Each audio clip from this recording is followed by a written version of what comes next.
Masih bersama saya Nabila Khaira Azhar dalam Kompas Aceh. Saudara, memperingati Hari Jadi Tentara Nasional Republik Indonesia ke-74, Kodam Iskandar Muda gelar ragam kegiatan yang dipusatkan di Kota Lok Sumawe, Aceh, Sabtu pagi.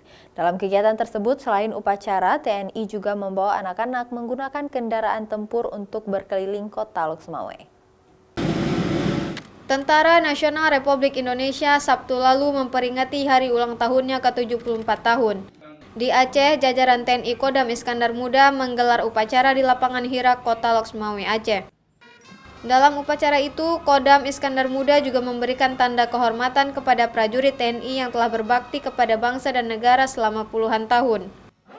Usai upacara berlangsung, beragam kegiatan pun digelar, mulai dari olahraga kebugaran tubuh prajurit TNI dan berbagai atraksi ekstrim lainnya yang disaksikan langsung oleh masyarakat Kota Lok Sumawe.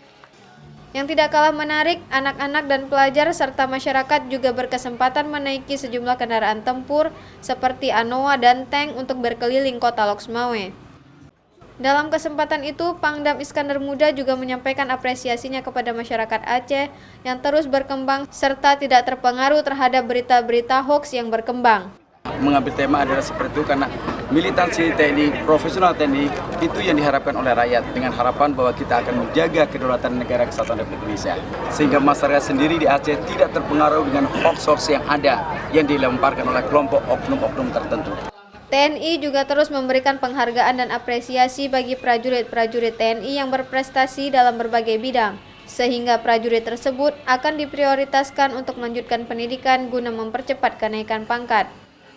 Pada hari jadi TNI ke-74 tahun ini, Kodam Iskandar Muda juga berharap ke depannya dengan militansi dan profesionalitas TNI dapat membantu sepenuhnya kepentingan masyarakat, serta kesulitan masyarakat sehingga TNI mampu melakukan tugasnya dengan baik. Zikri Maulana, Kompas TV, Lok Sumawe.